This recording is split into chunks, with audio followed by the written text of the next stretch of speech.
요즘 젊은 층의 사람들이 서로 대화를 하다가 완전 사이다네, 사이다 같다라는 말을 할 때가 있습니다. 여러분, 이 말의 뜻을 아시나요? 네, 속이 뻥 뚫리고 시원하다는 것을 이렇게 표현을 하죠. 예를 들어서 내가 차마 하지 못할 말을 누군가가 대신 속 시원하게 해줬을 때 사이다다, 이런 표현을 하고요. 부조리에 맞서는 통쾌한 장면을 목격했을 때 완전 사이다 같다, 이런 말을 합니다. 오늘 본문은 탁월한 언변과 종교 지도자들의 절대적 지지를 입고 바울을 고발한 더들로에게 그야말로 사이다와 같은 바울의 통쾌한 반격을 보여주는 말씀이라 할 수가 있습니다. 그렇다면 과연 어떠한 반격이 있는지 우리 함께 살펴보면서 특별히 종교개혁 506주년 주일을 맞이하는 우리들에게 말씀하시는 하나님의 음성을 다 같이 듣게 되기를 간절히 소망합니다. 첫 번째, 따라하겠습니다. 전염병 같은 자라는 고소에 반격하다.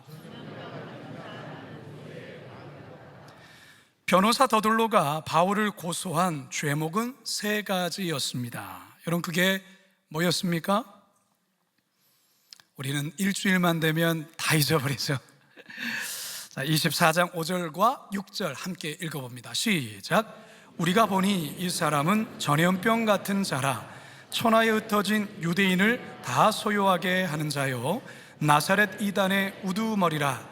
그가 또 성전을 더럽게 하려 함으로 우리가 잡아 싸우니. 자, 첫 번째 고발은 백성들을 소욕해 하는 전염병 같은 자입니다 라고 고소를 합니다.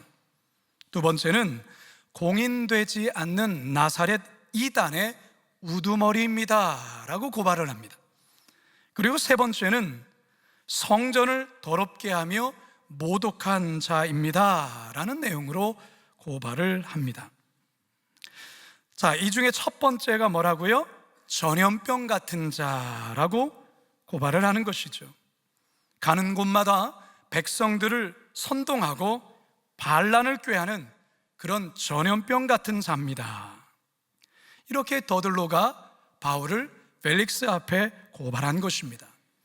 자, 이 더들로의 고발에 대해 드디어 바울이 입을 엽니다. 11절에서 13절 시작.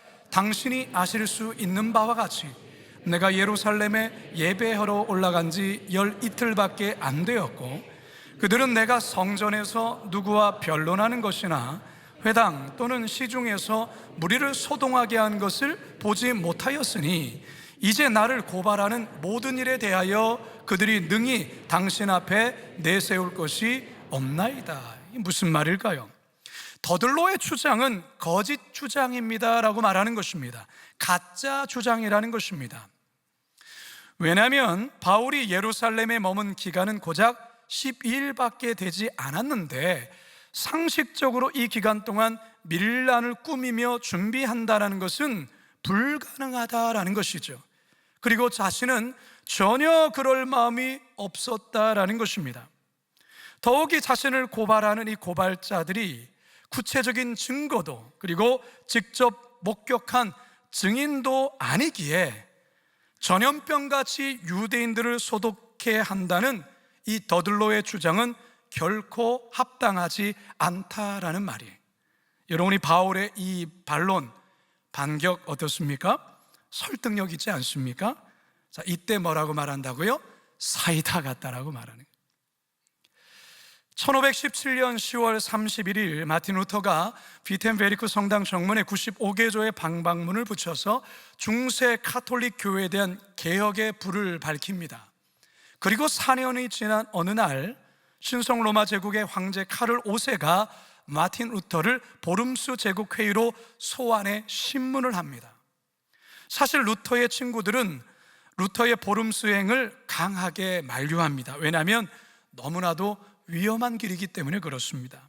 이때 루터는 친구들에게 이러한 말을 건넵니다. 보름수의 지붕 기와장만큼이나 많은 마귀들이 자리를 잡고 있다고 해도 나는 그곳에 가겠다. 1521년 4월 16일 대중들의 열렬한 환영 속에 보름스에 도착한 마틴 루터는 다음날 첫 번째 청문회에 참여합니다. 청문회에서는 트리에르 대주교의 고문관인 에크가 루터에게 두 가지 질문을 하며 답변을 요구하는데요. 첫 번째 질문은 그대의 이름으로 출판된 이 책을 그대의 것으로 인정하는가? 라는 질문이었습니다. 그러자 루터는 이 질문에 대해 자신의 쓴 책이 맞고 자신의 쓴 책이 이보다 더 많다라고 대답을 합니다. 그리고 두 번째 질문을 받습니다. 그대는 이 책들에서 쓴 내용을 초래할 준비가 되어 있는가? 이 질문에 마틴 루터는 그야말로 아주 당당하게 그리고 담대하게 이렇게 대답을 하죠. 사이다 발언을 합니다. 성서의 증거와 명백한 이성에 비추어 나의 유죄가 증명되지 않는 이상 나는 교황과 공의회의 권위를 인정하지 않겠습니다. 내 양심은 하나님의 말씀에 사로잡혀 있습니다. 나는 아무것도 초래할 수도 없고 또 그럴 생각도 없습니다. 자, 이럴 때 뭐라고 말한다고요? 완전 사이다다. 사랑하는 성도 여러분, 거짓에 진리로 당당히 대항할 때 거기서 통쾌한 반격이 시작되는 것입니다. 여러분, 사단을 거짓의 아비라 이렇게 말을 해요. 거짓의 아비, 거짓말쟁이다 그렇게 말합니다. 예수님이 그렇게 말씀하셨어요. 요한복음 8장 44절입니다. 시작. 너희는 너희 아비 마귀에서 났으니 너희 아비의 욕심대로 너희도 행하고자 하느니라. 그는 처음부터 살인한 자요 진리가 그 속에 없으므로 진리에 서지 못하고 거짓을 말할 때마다 제 것으로 말하느니 이는 그가 거짓말쟁이요 거짓의 아비가 되었음이라. 또한 사단은 변장의 달인이에요. 변신의 달인이에요. 고린도후서 11장 13절과 14절에 보면요, 그런 사람들은 거짓 사도요 속이는 일꾼이니 자기를 그리스도의 사도로 가장하는 자들이니라. 이것은 이상한 일이 아니니라. 사탄도 자기를 광명의 천사로 가장하나니. 거짓 사도들이 있었는데 그 거짓 사도들의 그런 형태는 이상한 게 아니다 그 말이에요. 왜냐? 사단이 광명한 천사로 또한 그 또한 변장하기 때문에 그렇다라는 것이죠. 이처럼 사단은 때론 광명의 천사로 변장해 누군가의 배후에서 끊임없이 거짓말과 이간질을 하려 합니다. 왜 그렇게 할까요? 사회를 혼란케 하고 교회 공동체를 어지럽히려고 하는 것이죠. 가정을 파괴하고 관계를 깨뜨리려고 하는 것이죠. 서로에게 깊은 상처를 만들게 하려는 것입니다. 두려움을 주면서 한 발자국도 삶의 앞으로 나가지 못하게 하려 하는 것입니다. 사랑하는 성도 여러분, 이 거짓에 대한 이 부분을 우리는 잘 알아차리셔야 돼요. 정신 바짝 차리며 삶의 순간순간을 분별하셔야 된다라는 것입니다. 더들로의 이 거짓말에 우리는 결코 현혹되거나 주눅들어서는 안 됩니다. 바라기는 주님이 주시는 이 분별력과 진리의 말씀으로 순간순간 거짓을 드러내며 통쾌한 만전을 이루어가시는 저와 여러분 되시길 주님의 이름으로 축원합니다. 두 번째 따라 합시다. 이단의 우두머리라는 고소에 반격하다. 바울 당시 로마가 제일 민감하게 여기며 긴장했던 것은 식민지 내의 반란이나 밀란 같은 소동이었습니다. 그래서 백성들을 선동하다 적발되면 십자가형과 같은 아주 무서운 형이 내려졌던 것이죠. 다시는 그러지 못하도록 하기 위해서입니다. 따라서 더들로 이 변호사는요, 예루살렘 내의 소동을 일으킨 주범이 이 바울이며 백성을 선동해 로마의 큰 위협이 될 수 있는 존재입니다 라는 분위기로 몰아가려 했다라는 것입니다. 그러나 이 같은 고소는 바울의 논리적인 설명과 구체적인 진술 앞에 속절없이 무너지고 말지요. 두 번째로 고발한 내용이 무엇입니까? 그는 나사렛 이단의 우두머리입니다 라는 이 나사렛 이단의 우두머리에 대해서 다시 한번 바울은 또 한 번의 반격을 시작합니다. 14절에서 16절 시작. 그러나 이것을 당신께 고백하리이다. 나는 그들이 이단이라는 도를 따라 조상의 하나님을 섬기고 율법과 선지자의 글에 기록된 것을 다 믿으며 그들이 기다리는 바 하나님께 향한 소망을 나도 가졌으니 곧 의인과 악인의 부활이 있으리라 함이니이다. 이것으로 말미암아 나도 하나님과 사람에 대하여 항상 양심에 거리낌이 없기를 힘쓰나이다. 더들로는요, 바울이 전하는 이 종교는 로마로부터 공인받지 않은 사이비 이단 종교입니다 라고 고발한 거예요. 그리고 이 바울이란 작자는 그 사이비 교주의 괴수입니다, 우두머리입니다 라고 고발하는 거예요.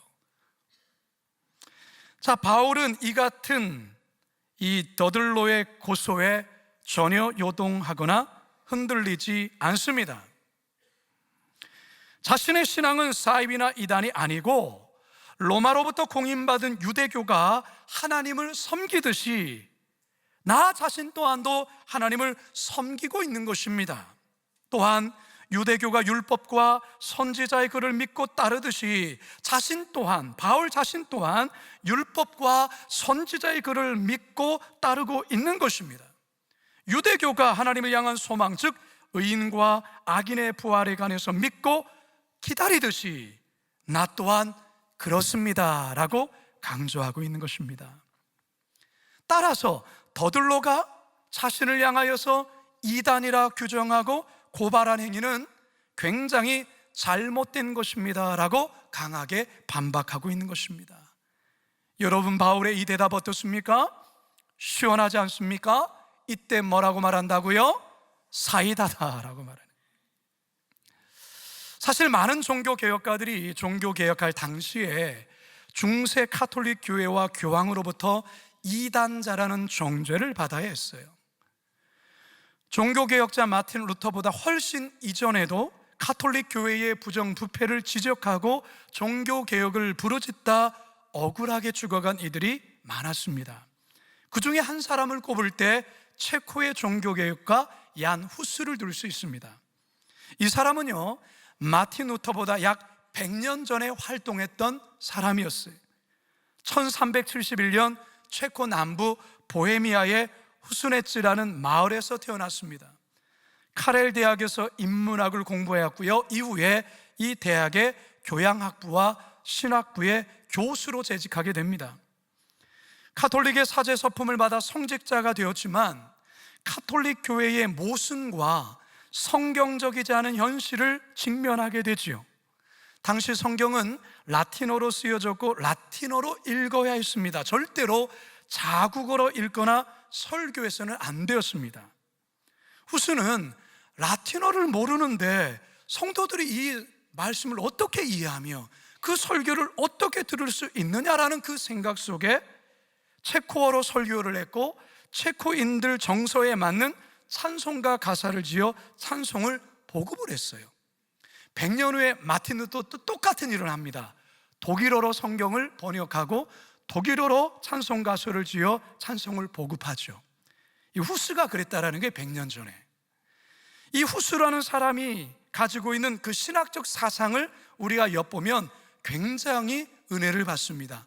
이 카톨릭 그 중세의 그 영적인 암흑기의 그 교회를 향한 하나님의 바른 말씀으로 정리되어진 신학 사상을 가지고 있고 그걸 가르쳤다는 것이죠. 그게 뭐냐? 첫째, 거룩한 교회의 유일한 머리는 예수 그리스도이시다. 둘째, 교회는 교황이나 성직자 위에 세워지는 것이 아니라 하나님께 택함받은 성도들이 교회의 몸이다. 그러므로 피라미드식 교회의 구조는 사라져야 한다. 셋째, 구원이란 교회나 교황의 권위에서가 아니라 하나님께로부터 비롯된 것이다. 넷째, 최고의 권위는 교황이 아닌 성서에 있다. 성서가 신앙과 행위를 판단하는 유일한 기준이다. 다섯째, 성직자는 거룩한 삶을 살아야 한다. 성직 매매를 금지해야 하며 성직자들의 부도덕 부패는 비판받아야 한다. 여섯째, 성만찬 시 평신도에게만 빵만 주고 자는 사제만 마시는 로마 교회의 관습은 옳지 않으므로 평신도들에게도 빵과 함께 잔도 나눠 주어야 한다. 여러분, 이럴 때 우리가 뭐라 말한다고요? 사이다. 여러분, 방금 전에 여러분 분잔을 받으셨죠? 잔도 받으셨죠? 중세 때에는 중세 카톨릭 사제들만 분잔을 받았어요. 포도주를 받았다 그 말이에요. 여러분들이 포도주를 받을 수 있는 이유는 종교개혁자들의 개혁으로 인하여 가능하게 된 거예요. 결국 이 후스는 종교재판에 회부되고 이단자로 파문을 당하게 됩니다. 이 그림이 바로 그 그림이에요. 그때가 1415년 7월 6일이었습니다. 그리고 다음 날인 7월 7일, 1415년 7월 7일 화형을 당해 순교합니다. 후스는 화형을 당하기 직전에 아주 놀라운 예언의 말을 남기는데요, 이런 말을 나눴어요. 당신들은 거위, 후스란 이름의 뜻이 거위예요. 거위. 당신들은 거위를 불태울 수 있겠지만 그러나 100년 후 결코 불태울 수 없는 백조가 올 것이다. 여러분, 이 말은 그대로 성취됩니다. 얀 후스가 순교한 지 100년이 지난 후 종교개혁의 깃발을 든 인물이 등장하는데 그가 누구일까요? 그가 바로 마틴 루터입니다. 1531년 마틴 루터는 자신의 책에 이러한 글을 기록합니다. 함께 읽습니다. 시작. 성스러운 후스는 그가 보헤미아의 감옥에서 저들이 나를 거위 구이로 만들지라도 100년 후에 백조의 노래소리를 들을 수 있을 것이고 저들은 그 노래소리를 잠잠하게 할 수 없을 것이라고 나에 대해 예언했었다. 누구에 대해? 나에 대해. 마틴 루터는 정확히 알고 있어요. 야누스의 그 예언이 자신을 통해 이루어지고 있다는 사실을 알게 되었다, 그 말인 것이죠. 성도 여러분, 1415년 야누스가 이단자로 정죄되었던 1415년 콘스탄틴 공의회에서 이단으로 정죄된 야누스가 정말 이단자입니까? 아니죠. 1521년 보름스 제국회의에서 이단으로 정죄된 마틴 루터가 이단자입니까? 아니죠. 2000년 전 더들로에 의해 나사렛 이단의 우두머리라 고발당한 바울이 이단자입니까? 아니죠. 이들 모두는 하나님의 존귀한 사람이요 하나님 나라의 귀한 일꾼들이요 주를 위해, 교회를 위해 자신의 생명을, 자신의 삶을 기꺼이 바친 믿음의 사람들입니다. 할렐루야. 그런 이들이 이단자라 정죄를 받았어요. 저는 이 말씀을 준비하면서 그런 생각이 들어요. 우리 성도들, 주님의 일을 하다가 이단자라는 말까지는 아니더라도 정말 말도 안 되는 얘기를 듣고 힘들어할 때가 있겠다라는 것이죠. 바울이 나사렛 이단의 우두머리라는 말을 받았던 것처럼 말이지요, 때로는 힘들죠. 때로는 괴롭죠. 여러분, 그게 바로 사단의 노림수입니다. 사단의 공격이에요. 광명의 천사로, 그리고 온갖 거짓말로, 이간질로 우리의 신앙과 믿음을 뒤흔들어서 고꾸라뜨리게 하려고 하는 사단의 역사라는 것입니다. 따라서 여러분, 흔들려서는 안 됩니다.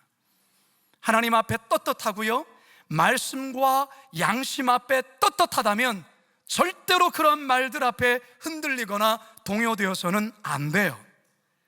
우리 예수님이 어떤 말까지 들으신 줄 압니까? 당시 종교 지도자들에게 우리 예수님 병자를 고치시고 귀신을 내어 쫓았어요.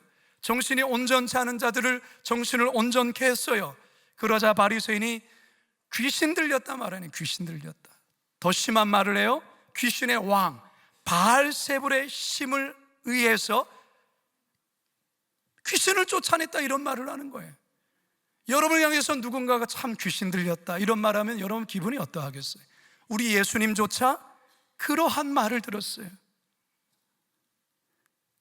성도 여러분, 상처를 주는 어떤 말 앞에 절대로 흔들려서는 안 되고요, 하나님의 말씀 앞에, 그리고 오늘 사도 바울처럼 그리고 종교개혁가들의 그 당당함처럼 꿋꿋이 서서 내게 주신 사명의 길 끝까지 잘 감당하시며 걸어가시기를 주님의 이름으로 축원합니다. 마지막 세 번째 따라 합시다. 성전을 더럽힌 자라는 고소에 반격하다. 이 더들러의 탁월한 언변과 능력으로 바울을 궁지에 몰아넣으려 했지만 오히려 바울에게 일격을 당한 이들, 굉장히 난감한 처지에 빠지게 되죠. 이제 바울은 마지막 세 번째 고소인 성전을 더럽힌 자에 대해 또 한 번의 반격을 가합니다. 17절과 18절 시작. 여러 해 만에 내가 내 민족을 구제할 것과 재물을 가지고 와서 드리는 중에 내가 결례를 행하였고 모임도 없고 소동도 없이 성전에 있는 것을 그들이 보았나이다. 그러나 아시아로부터 온 어떤 유대인들이 있었으니 내가 결례를 행하였다, 이것을 신뢰를 범했다, 이렇게 여러분 이해하면 안 됩니다. 그 말이 아닌 거 아시죠? 네, 유대의 전통을 따랐다, 그 말이에요. 바울은 자신이 예루살렘에 온 목적이 자기의 백성 유대 민족을 구제하기 위해서 재물을 가지고 온 것이고 유대의 전통과 관습에 따라 결례를 행하려고 성전에 들어간 것뿐이라고 설명을 합니다. 그런데 갑자기 소아시아로부터 온 유대인들, 이 에베소에서 온 유대인들이라고 했죠. 바울을 대적했던 그 사람들, 이들이 광분하면서 큰 소동을 일으켰다라고 바울은 주장하고 있는 거예요. 자, 그러면서 바울은요, 이제 벨릭스 총독에게 한 가지를 요청합니다. 자신이 공회 앞에 섰을 때 옳지 않은 행위를 본 자들이 있는지 법정에 참여한 공회원들에게 물어봐 주시고, 본 자들이 있다면 그것을 한번 구체적으로 말해줄 것을 요구를 합니다. 19절과 20절입니다 시작. 그들이 만일 나를 반대할 사건이 있으면 마땅히 당신 앞에 와서 고발하였을 것이요, 그렇지 않으면 이 사람들이 내가 공회 앞에 섰을 때에 무슨 옳지 않은 것을 보았는가 말하라 하소서. 말하라 하소서. 여러분이 바울의 요청 앞에 한 사람이라도 네, 제가 봤습니다, 그렇게 말하는 사람이 있었을까요? 아무도 없어요. 여러분, 이때 이 변호사 더들로와 바울을 궁지에 몰아세우려 했더니 가이사랴 재판정까지 와서 있는 이 아나니아 제사장, 장로들, 종교 지도자들의 표정이 어땠을까요? 여러분, 안 봐도 비디오 아닙니까? 안 봐도 비디오. 서로 눈치만 보다 서로 아무런 말도 못했을 거예요. 아마도 법정은 고유한 정적이 잠시 흘렀을 겁니다. 이 모습 마치 간음 중에 잡힌 여자를 가운데 세우고 모세의 율법에 의하면 이런 자를 돌로 쳐 죽이라 했는데 당신은 어떻게 하겠습니까? 라고 말한 바리새인들을 향해서 우리 예수님, 너희 중에 죄 없는 자가 먼저 돌로 치라. 이 예수님의 말 앞에 어떤 일이 벌어지죠? 나이가 많은 사람으로부터 적은 사람까지 다 돌을 내려놓고 서로 눈치보다 슬금슬금 다 도망치는 모습, 그 모습과 아주 흡사하다 여겨져요. 여러분, 악인의 결말은 이렇게 될 거예요. 악인의 결말은 부끄러움과 수치예요. 자신의 거짓이 드러나게 될 거예요. 그 모함이 드러나게 될 거예요. 하나님께서 반드시 그것을 드러내신다라는 것이죠. 반드시 거짓은 진리 앞에 부끄러움을 당하게 될 것이며 말할 수 없는 수모와 수치를 당하게 될 것입니다. 저명한 신학자이자 철학자인 토마스 아퀴나스에게 교황 이노센트 4세가 어느 날 화려한 바티칸 성당을 보여주며 이렇게 자랑합니다. 더 이상 교회는 은과 금은 내게 없거니와 라고 말할 필요가 없습니다. 이 말이 무슨 말이에요? 돈 많다라는 거예요. 돈 많다라는 거예요. 베드로가 성전 미문에 앉아있는 안진뱅이를 일으켜 세울 때 은과 금은 내게 없거니와 라고 했던 그 얘기를 들으면서 말하는 거예요. 더 이상 교회는 은과 금은 내게 없거니와 라고 말할 필요가 없습니다. 그러자 아퀴나스가 사이다 발언을 해요. 교황님, 맞습니다. 하지만 더 이상 교회는 나사렛 예수의 이름으로 일어나 걸으라고 말할 능력도 없습니다. 이럴 때 우리가 뭐라고 말한다고요? 사이다다라고. 사이다 같다. 이런 교황의 얼굴이 어땠을까요? 화끈거리지 않았을까요? 그야말로 사이다 같은 아퀴나스의 한방 아닙니까? 이제 저는 말씀을 마치려 합니다. 사랑하는 성도 여러분, 인생이라는 게 참 어렵고 힘든 게 많습니다. 여러분, 이번 한 주 동안 어떻게 사셨습니까? 하나님의 말씀에 순종하며 살아간다는 게 말처럼 쉽지 않습니다. 생각처럼 쉽지 않아요. 우리가 살아가는 세상은 많은 부조리와 그리고 거짓이 판을 치고, 정직하게 살아갈 때 오히려 손해를 입는 일들도 있어요. 더들로처럼 거짓말로 마음을 상하게 하는 이들도 있어요. 말도 안 되는 것으로 우리를 좌절케 하는 일들도 많아요. 여러 가지 말로 궁지에 내모는 일들도 있습니다. 그래서 힘들 때가 있어요.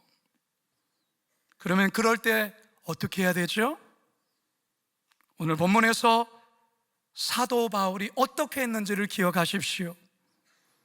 그가 어떻게 이 어려움을 이겨냈는지 생각하십시오. 동시에 종교개혁주의를 맞이하는 오늘, 천년간의 영적 암흑기를 뚫고 복음의 빛을 발한 그 믿음의 종교개혁자들을 떠올리시기 바랍니다. 그리할 때 우리의 삶에 새로운 용기가 생길 것입니다. 새로운 힘이 생길 거예요. 현실에 주저앉지 아니하고, 거짓 앞에 뒤로 물러나지 아니하고, 다시금 말씀으로 진리 앞에 다시 당당히 설 수 있는 힘이 생겨나게 된다라는 것입니다. 그리고 사이다의 톡 쏘는 시원함이 우리의 심령 깊은 곳에서 성령을 통해서 올라오게 될 것입니다.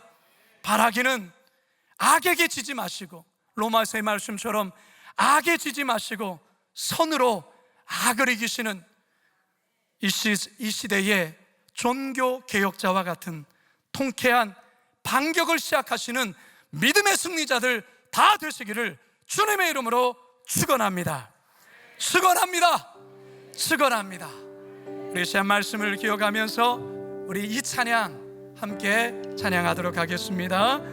비바람이 앞길을 막아도 나는 가리, 주의 길을 가리.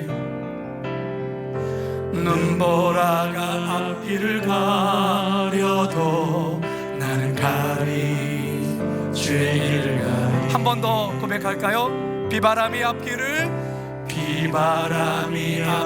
막아도 나는 가리, 주의 길을 가리. 좀 빨리 부릅니다. 눈보라가 앞길을 가려도 나는 가리, 주의 길을 가리. 이 길은 생명의, 이 길은 영광의 길, 영광의 길. 이 길은 생리의 길. 나를 구원하신 주님이 십자가 지고 가신 길, 나는 가리라. 주의 길을 가리라.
시간 기도합시다.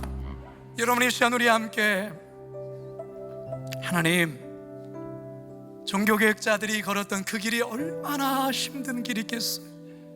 철옹성과 같은 그 천년의 그 영적인 암흑길을 성경으로 돌아가야 된다, 믿음으로 돌아가야 된다, 이러한 구호를 외치며 자신의 생명을 내어던진 너무나도 억울한 많은 이들이 화형으로 수많은 고문으로 죽어갔어요. 그들의 그 결과로 오늘 개신교가 탄생한 날이에요. 순교의 피 가운데 세워지고 탄생한 날이 바로 오늘이에요. 우리는 그 빚을 진 자들이에요. 오늘날 개혁이 뭘까요? 오늘날 한국교회의 개혁은 어떤 의미입니까? 거룩한 빛 광성교회 개혁은 무엇이며 나의 개혁은 무엇입니까? 두 가지 말씀드리자면, 어제의 개혁은 어제로 끝난 거예요. 오늘의 개혁, 날마다의 개혁으로 나가야만이 진정한 개혁이에요. 남에게 개혁을 강요하는 것이 아니라 나부터의 개혁이어야 되는 거예요. 그래서 이 시간 기도할 때 하나님, 나부터의 개혁, 어제의 개혁이 아닌 오늘의 개혁이 되게 하여 주시옵소서. 진리로 살아가는 저가 되게 하여 주십시오라고 우리 짧게 주여 한번 부르짖고 함께 기도합니다. 주여,